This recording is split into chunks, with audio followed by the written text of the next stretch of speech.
cartoon starting. The guy took out a sword and held it up, and lightning came out, and then he started like rippling. And I saw it, and I was like, I want to be He-Man. So how are you doing? How's life with the Iron Temple? Because I know it's been out over there. It's been out for quite a while. It's been out for about a month or so. How's the reception been so far? It's been really good so far. I mean, we've been getting a lot of positive reviews. We get a couple of mixed ones, because sometimes it's not everybody's cup of tea. Yes, I mean, I guess it's but I think people see it either as a kind of a film about bodybuilders or a documentary about bodybuilders, and then when they go in, maybe something they don't expect. So I was reading some reviews, and some of them really kind of taken back by it and really appreciated that it was something very different to what they were expecting. No. Yeah, that was the original idea that I went with. I said, I'm a big documentary person. I've watched a lot of probably one of my favorite documentaries is Blackfish. Right. And I said, let me do something different, that hasn't been done yet, because I feel like in the film industry now, we're kind of doing the same thing over and over and over. So why not change it up and, try something different? Mm-hmm. Yeah. So what was it about this specific topic? I mean, was this, I mean, I think you moved to Miami when you were younger, no? And I think he was based in Miami as well, no? Were you mutual friends? Did you know each other before all this came into place? No, actually. So my friend Natalie, she's actually in the film also. I did. Oh, that's the one who was training. He trained, and all right. I was going to ask you that later on. Why you chose Natalie to go? Okay. Yeah. So she when the pandemic hit, she started going to this gym, right. And basically she had called me, and we were close friends at the time, and she told me about his, I should do a film on him. He has a real cool story. So I went down to the gym and I met him, and we sat down for like probably an hour, and he told me the whole story. And I said, man, I think I could do something with this, man. Just give me some time. And I went home. I thought about it, a couple of days, and I wrote up a script and I sent it to him, and he said, man, I like this. And, we said, let's do it. One day I see this guy. He goes, you want to come with me to show? I said, what show? He goes, well, I'm a stripper. They wanted a soldier. Jim carries the mask, Spider-Man. Zorro was a big one. The question is there anything this guy can't do? Somebody said to me the other day, oh, you're going through a midlife crisis. I'm like, midlife crisis? What the hell does that mean? Did you always intend for this to be a documentary with kind of this narrative part in between, in the middle there? So it's interesting that you asked that, because at first I was gonna do the standardized documentary, right, where it's reenactments, where he tells the story, and then you kind of see it, but it's coming from his perspective. But then I thought to myself, I'm like, every documentary does that. Everything does that. I'm like, you know what? I got an idea. I'm gonna cast people to be in the film in order to, I want the audience to get a different feel. I want the audience to feel like they were actually there. So real actors, doing all the stuff, and that I felt like it gives it more of a warm feeling. So you feel more compassion for what he went through, and ultimately you want him to win.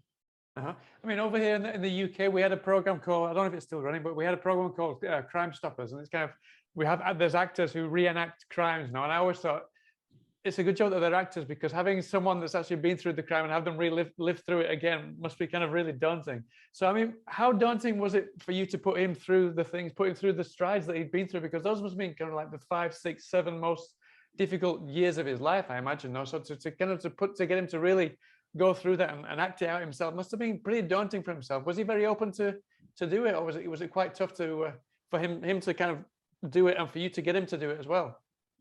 Well, when I first told him about the idea, I said, Tony, would you? I was actually looking for someone to play him. Right. And I realistically, I didn't think that they could do it. And he ultimately, when he first started out too, which is a little bit of in his story, he was an actor. He was studying to be an actor. Yeah, I read that. Yeah. Yeah, he was on New York Undercover. He was in Carlito's Way. He had like little roles, nothing major. But I asked him, I said, why not try it? I mean, would you be okay living through it? And he said, you know what, why not? And what's interesting about the whole narrative portion, even into the actual interview portion, that you could see and feel his emotion. I remember when I was interviewing him in one of the scenes, when he was talking about when he was about to, he was getting arraigned and he was about to get taken to prison. I teared up, and I'm not. Yeah, because he was talking about how he could feel things like he never felt them before, and he started to cry. Yeah, I can imagine. Yeah. Yeah, and he really teared up, and I was like, man, this is. I think I got the audience with this. They're gonna shed a tear with this part, man. So it was he enjoyed it. He enjoyed it, but you know what I think it really brought for him was the fact of, you know, realizing that I you know, what he did at the time was wrong, and if he had to do it again, he wouldn't. Out of the blue, my friend George calls me and says, "Can I crash at your place?" Where's my money? What money? Oh, shit. We're looking for George. George? I don't know where George is, man. Give us your boy! Remembering that must be really tough, but at the same time, it must have served as kind of something very cathartic for him at the same time, no?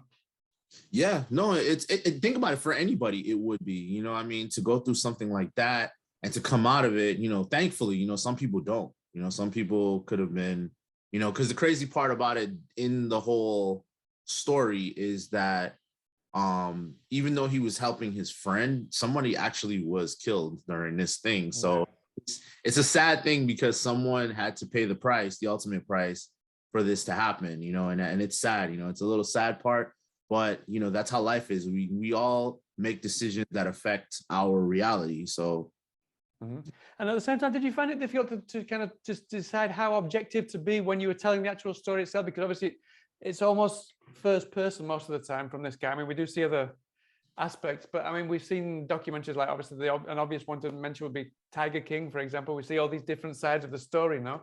Have you also, was it difficult for you to kind of decide how to balance kind of how you would tell the story, and so that people wouldn't say you're just telling it from one side of the story? No, you need to kind of tell it from both sides. So maybe from the police's side of the story or whatever, you know. I mean, I really enjoyed it for what it was, but I can imagine that some people, but especially maybe the police force, for example, might have felt maybe you didn't tell it as objectively as they would have liked you to, for example.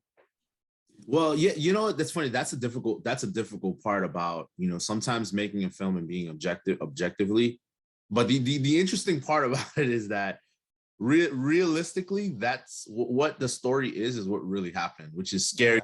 Because when I first got the story and he was telling me the narrative portion, when I put it together, I had to do my research. So I literally had to look up and find out what really happened. And from stories that I got from the New York Times, the New York Post, and it happened in Florida where the murder happened. So I had to do my research, and it's so crazy. I had to talk to my entertainment lawyer, and I had to ask him, I said, listen, I need you to tell me what I can and can't do. This guy owes me 30 grand. Please, just go meet with him, pick it up. All right, man, so you got the money? Yo, where's George? Forget about George, man. George is gone, he ain't coming back. And I feel like value is the most important thing in a film, is that what can you take away from it, you know? And what you can take away from Iron Temple is through thick and thin, through everything that you go into, you can always, always, always survive and make it. And at the same time, not just, I mean, it's about overcoming what he'd been through, but at the same time, it shines a really nice bright light on kind of the world of fitness, because it kind of gets a bit of, I mean, it's great and doing exercise is great, but it also gets a bad rep because of people taking steroids, or because people doing wrong kind of diets and kind of unhealthy ways of looking good now. And this really shines a really good light on kind of health and fitness, and especially kind of the lead character. He really comes across as this really nice guy who's always there. He'll kind of, if you need his help, he'll 24/7. He comes to the place and help you to do your reps or whatever. It just kind of really shined a nice light on the whole kind of fitness world. Was that something that you set out to, or was that just something that happened by chance after telling the story?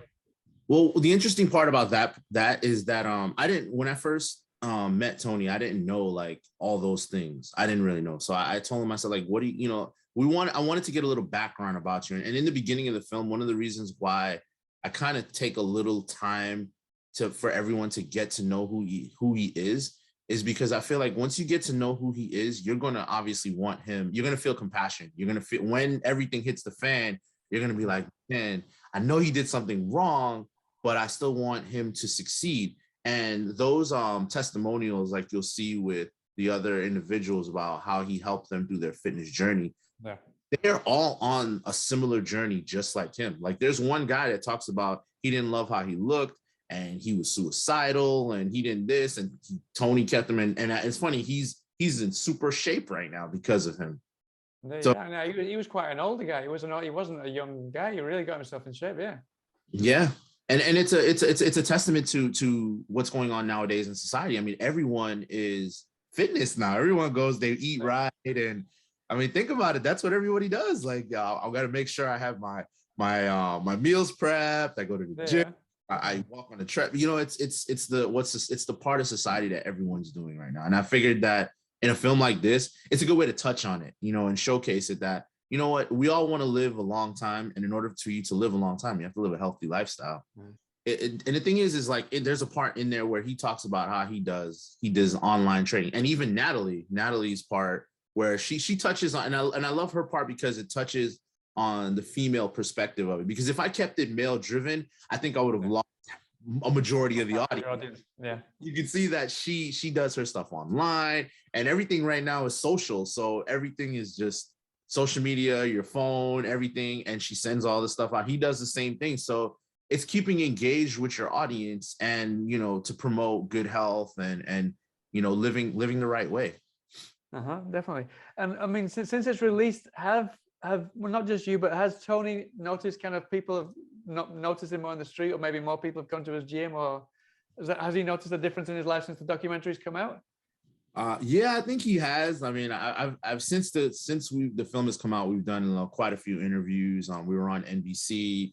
I can't even remember the other ones. We were on quite a few of them. We had a talk show, went on a talk show, and yeah, he's had everyone that quite amount of people that have watched the film have all been like, okay, how do I start?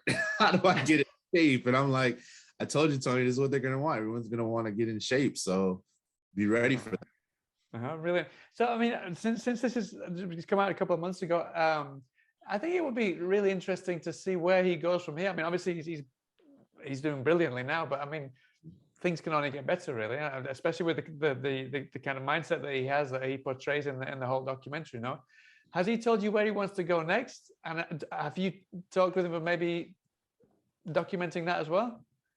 Yeah, he actually we talk almost every day. All right. Become like an extra father figure in my life right now. So it's funny. He small little story. He actually put me on one of his regimens because he saw me when I did last year. I did a film called The Power of Movement, which was also up for an Oscar. I mean, we didn't make it to the nomination, but he saw all my interviews when I was on TV and stuff, and he said, man, I want to get you into better shape. So I literally jumped on he put me on his regimen, which I've been on, you know, and losing weight and all that stuff. But he also wants to dive into, he loves the fact that I'm a writer, director, actor, producer, everything.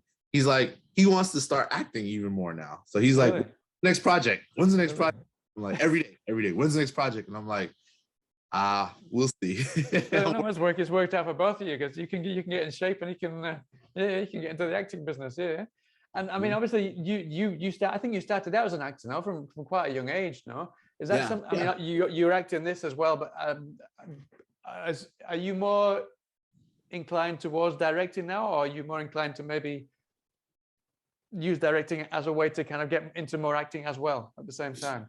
Well, my first love is acting. Like, I love acting. I love becoming a character. I transitioned into directing because I had went to LA a couple years ago, and I was living out there actually, and I was learning that, you know what, I could do what I was doing in South Florida, Miami area. I could do it. Or I thought I could do it in LA, but it was so many people, and then I was, what, I came back home. And I said, you know what, I could do everything that I saw out there. I learned what I could, and I learned, and I was able to make 3 films out here. So the cool thing about what I love about the directing aspect is I can be creative. You know, like, one of the things I love about making films is being creative. Is not just sticking to the, you know, the uniformity of an aspect of a story. I want to throw things out there that people haven't seen. I want to tell the story from a different perspective. And that's why, you know, I do a lot more directing as opposed to it. But trust me, if I get the opportunity to act, I want to be that. Like, it was fun. I did an interview the other day, and this guy asked me. He said, He was like, if you had to do one genre as an actor, what would you do right now? And I said, you know what? You're gonna laugh at this, but I would love to do a musical. A musical, yeah. Yeah, It's very much part of the zeitgeist, though. There's loads of great music. I mean, look at Steven Spielberg's new. I've not seen it yet, but the Steven Spielberg's new movie. No, West Side Story. Yeah, I haven't seen it either. Yeah, but it's supposed to be fantastic. Yeah. Yeah. Can you imagine me singing and dancing? That would be interesting. I don't know. I mean, maybe you're a secret shower singer. I don't know. I want to try it, man. I want to try it. I would love to do it. Oh, man, that's great to see that you want to try different things. I mean, obviously you've got this documentary at the moment, but what are your plans for the near future? Have you? I mean, because of lockdown, I imagine things just like for everybody has been kind of up and down. You've not really known where to go. Have you been able to write, or have you managed to kind of get something in place where you're going to go next? Yeah, so I have I've been working. So I've had a couple of scripts that I wrote before, the pandemic and all that stuff. So I've just been like tightening them up, and I have a TV pilot that I'm pitching to Netflix and Hulu and some of these other places. And I have a mafia movie that I wrote a while back that I'm touching it up right now. But I'm actually working on trying to get funding for that right now. So I'm talking to a couple of studios, like you got to go to the formalities and make sure they want to see who's tied on and who's a part of it. And the other project I have, which I'm trying to get finalized, is I have a Disney idea that I want to pitch to Disney coming up about the character. I can't divulge a lot about it, but I think I got something that they might not have done yet. So hopefully that works out. Something musical as well there, no? Yeah. Oh yeah. I want to sing and dance. That's fantastic. Well, listen, Aaron, thank you so much for your time. It's been really good to speak to you. I wish you the best of luck in the race for the Oscars. Fingers crossed that pans out. And hopefully I'll get to speak to you sometime soon about one of these plans that you've got, or maybe even the next big Hollywood musical. For sure. Anytime. Thank you so much for. All right. Thank you so much for your time. All right. I'll just speak to you again sometime soon. All right. Take care. Have a good day. You too. Bye. We may not have the storybook life that we've been promised at birth, but no matter what you think of it, life will always go on.